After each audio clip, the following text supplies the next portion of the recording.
আমরা জানি অ্যালকোহল সমৃদ্ধ খাবার খাওয়া নিষিদ্ধ, কিন্তু ব্যবহারের জন্য উপাদান হিসাবে থাকলে সেসব প্রসাধনী ব্যবহার করা যায় হবে কিনা, যেমন লোশন, ক্রিম বা স্নো। রুমের সাথে বাথরুম আছে। জানার বিষয় হলো রুমে কেউ নামাজ পড়া অবস্থায় থাকলে সেই বাথরুম ব্যবহার করা যাবে কিনা। ব্যাংক থেকে পাওয়া সুদ কোথায় দিতে হবে। আজানের আগে নামাজ পড়ে নিলে যখন আজান হয় তখন কি আজানের জবাব দিতে হবে। পাক কাপড় এবং নাপাক কাপড় একসাথে ধৌত করলে কি পাক কাপড় 3 বার ধৌত করতে হবে। আমি কিছু টাকা কুড়িয়ে পেয়েছি, এই টাকাগুলো এখন কি করা উচিত। মসজিদে দিব নাকি গরিব লোককে দিব। সিগারেট খেয়ে নামাজে গেলে নামাজ হবে কিনা। নামাজে মনোযোগ ধরে রাখার জন্য কিছু পরামর্শ দিলে ভালো হতো। কাউকে ভালোবাসলে তাকে পাওয়ার জন্য কি আল্লাহর কাছে দোয়া করা যাবে। নাপাক অবস্থায় কি মসজিদের ভেতরে প্রবেশ করা যাবে। আর বিলম্ব না করে চলুন আপনাদের যে সমস্ত প্রশ্ন ইতিমধ্যে আমাদের কাছে পৌঁছে গেছে সেগুলোর উত্তর দেওয়ার চেষ্টা করি। তাহমিদ নাফিস দীপ্ত আপনি লিখেছেন রুমের সাথে বাথরুম আছে। জানার বিষয় হলো রুমে কেউ নামাজ পড়া অবস্থায় থাকলে সেই বাথরুম ব্যবহার করা যাবে কিনা। কোনো অসুবিধা নেই, কেউ যদি রুমে নামাজ পড়ছেন ওই অবস্থায় আপনি বাথরুম ব্যবহার করতে পারেন।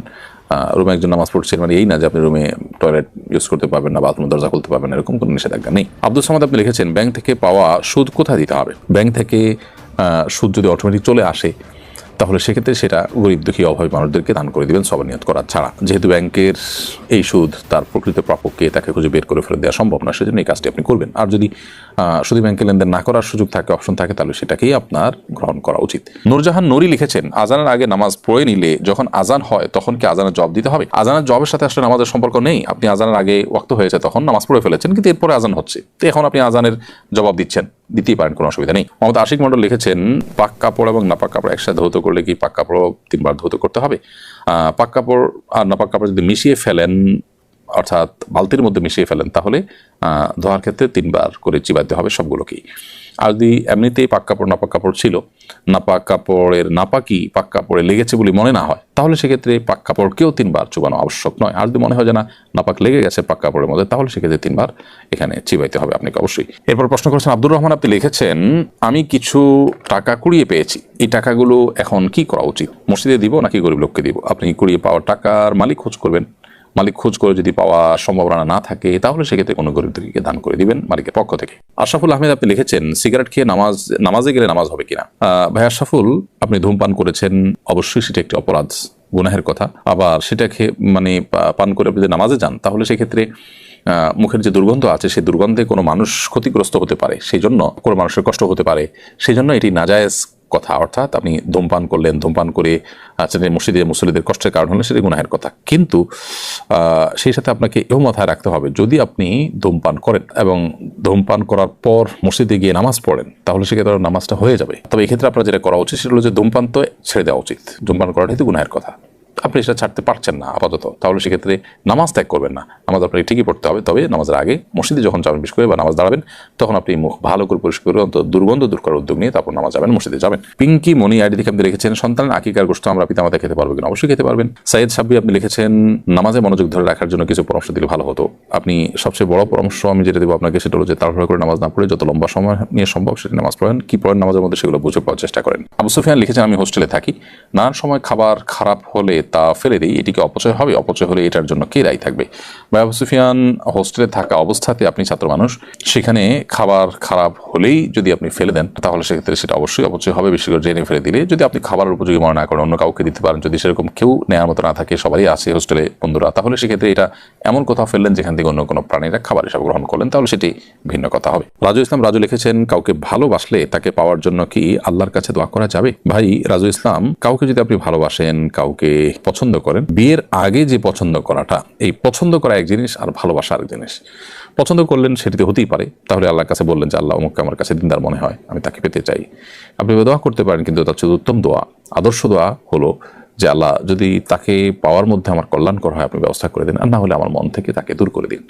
এটি হলো সবচেয়ে আদর্শ দোয়া, সবচেয়ে সঠিক দোয়া। কারণ আপনি যাকে পাওয়াটাকে গুরুত্বপূর্ণ মনে করছেন, ভালো মনে করছেন, তাকে পাওয়াটা গুরুত্বপূর্ণ নাও হতে পারে, আপনার জন্য বরং ক্ষতিকর হতে পারে। সে বিষয়টি আমাদের মাথায় থাকতে হবে। আর বিবাহের আগে এই তথাকথিত ভালোবাসা কারোর প্রতি এটা হারাম। অতএব পছন্দ হওয়া কোনো কারণে তার সম্পর্কে জানলেন, জানার সুযোগ হয়েছে, কাকতালীয়ভাবে জেনেছেন, সেই জায়গা থেকে আপনি তাকে পছন্দ করেন, সেটা ভিন্ন বিষয়। কিন্তু তাকে রীতিমতো ভালোবাসেন, স্বামী স্ত্রীকে যেরকম ভালোবাসে সেরকম ভালোবাসেন, তাকে ফিল করেন এবং আপনি এই পছন্দ হওয়াটাকে আরো ডিপ লেভেলে নিয়ে গেছেন, তো সেটা অবশ্যই গুনাহের কথা, সেটা কিন্তু জায়েজ নয়। নাপাক অবস্থায় কি মসজিদের ভেতরে প্রবেশ করা যাবে। কেউ যদি ফরজ গোসল অবস্থায় হয় তাহলে তিনি মসজিদে প্রবেশ করতে পারবেন না। বাকি ওযু নেই এমন অবস্থায় মসজিদে ঢুকলেও সেটি ফরজ গোসল অবস্থায় মসজিদে ঢুকা যেরকম অপরাধ, জঘন্য অপরাধ, গুনাহ, সরাসরি নিষিদ্ধ, সেরকম নিষেধ হবে না। তবে অজু করে পবিত্র অবস্থায় অর্থাৎ অজু অবস্থাতে মসজিদে অবস্থান করা উচিত। এটা মসজিদের আদব, মসজিদের শিষ্টাচার। আর ফরজ গোসল অবস্থাতে মসজিদে অবস্থান করা তো জায়েজ নয়। যদি কেউ ইতিকাফরত থাকেন, গোসল ফরজ হয়, দ্রুততার সাথে তিনি ফরজ গোসল করে তারপর আবার মসজিদে তিনি প্রবেশ করবেন। আর গোসল ফরজ হলে সে অবস্থাতে তিনি মসজিদে প্রবেশ করবেন না, কারণ মসজিদ এটি পবিত্র জায়গা এবং পবিত্র লোকদের জন্য বিধায় এ ধরনের অপবিত্রতা এটা নিয়ে মসজিদে প্রবেশ করা গুনাহের কাজ। গেমিং উইথ রানা আপনি লিখেছেন আইডি থেকে, বিয়ের সঠিক বয়স কত? দেখুন, বিয়ের সঠিক বয়স ইসলাম শরিয়া কোনো ফিক্স করে দেয়নি যে এত বছর বয়স হলে তারপর বিয়ে করা যাবে, বা এর আগে করা যাবে না, বা এর পরে করা যাবে না। বিয়ের বয়সটাকে ইসলাম উন্মুক্ত রেখেছে। যার যখন বিয়ে করার প্রয়োজন দেখা দিবে তার জন্য তখন বিয়ে করা শরীয়ত আবশ্যক করেছে, যদি তার বিয়ে না করলে গুনাহে লিপ্ত হন, বিয়ে করার সামর্থ্য থাকে।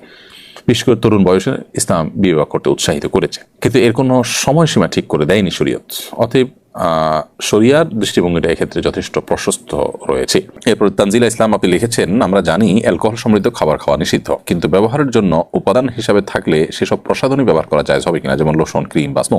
তানজিলা ইসলাম, আমরা যে সমস্ত প্রসাধনী ব্যবহার করি, এই প্রসাধনীগুলোতে অনেক প্রসাধনীতে হারাম উপাদান রয়েছে যেগুলো ব্যবহার করা আমাদের জন্য জায়েজ নয়। ইহুদিদের যে সমস্ত প্রতিষ্ঠানগুলো আছে, এই প্রতিষ্ঠানগুলোর ভিতরে সবচেয়ে বেশি প্রতিষ্ঠান হলো এই প্রসাধনী রিলেটেড। তাদের মালিকানাধীন প্রতিষ্ঠানগুলো আপনি যদি গুগলে সার্চ করেন দেখবেন যে প্রসাধনীর ব্যাপারে তাদের আগ্রহ অনেক বেশি এবং ইনভেস্টমেন্ট অনেক বেশি। এখানে হারাম উপাদান খুব সূক্ষ্মভাবে মেশানো হয়, শুকরের অনেক কিছু থাকে যেগুলো আসলে আমরা অনেকে জানিও না। আর দ্বিতীয়ত হলো, মনে করি যে এখানে আর হালাল হারামে কি আছে। আরেকটা বিষয় হলো যে এগুলোর সাথে আমাদের আসলে মনস্তত্ত্বের একটা গভীর সম্পর্ক আছে এই প্রসাধনীর। তো এখানে আসলে এমন কিছু উপাদান থাকে যেগুলো আমাদের মনস্তত্ত্বকে নিয়ন্ত্রণ করা হয় বা ধর্মহীনতার দিকে ধাবিত করা হয়। বিষয়টা জাস্ট কোনো ধারণাপ্রসূত বিষয় না, এটার উপরে বহু গবেষণা রয়েছে, বহু আপনার বই পুস্তক রয়েছে, বহু আর্টিকেল আপনি অনলাইনেও পাবেন অথেন্টিক এবং সংশ্লিষ্ট বিষয় যারা বিশেষজ্ঞ তাদের। তো যাই হোক, এই কারণে আমাদের এই প্রসাধনীগুলোকে ব্যবহার করতে সতর্ক থাকতে হবে। অ্যালকোহলের বিষয়ে আপনি যেটা জানতে চেয়েছেন সুনির্দিষ্ট করে, সেটার উত্তর আমরা বলতে চাই, অ্যালকোহল কিছু আছে জাস্ট কেমিক্যাল টাইপ, এটা আসলে খাবারের জন্য নয়। সেটা যদি থাকে তাহলে সেটা ব্যবহার করাকে আরব উলামা ইকরাম জায়েজ বলেছেন, সৌদি আরব উলামা ইকরাম জায়েজ বলেছেন, শেখ মোহাম্মদ সালেহ আল মুনাজ্জিদ হাফিজাহুল্লাহ ইসলাম কিউএতে এবং অন্যান্য উলামা ইকরাম তারা এটিকে জায়েজ বলেছেন, বিকজ এটি আসলে পান করার যে অ্যালকোহল, মাদক, সেটি তার আওতায় নয়। এটি জাস্ট একটা কেমিক্যাল এবং এটি পান উপযোগী না। অতএব এটি থাকলে সেটি নাজায়েজ হবে না। তবে নাজায়েজ হওয়ার অন্য কোনো কারণ আছে কিনা প্রসাধনীতে, সেটি আমাদের দেখতে হবে।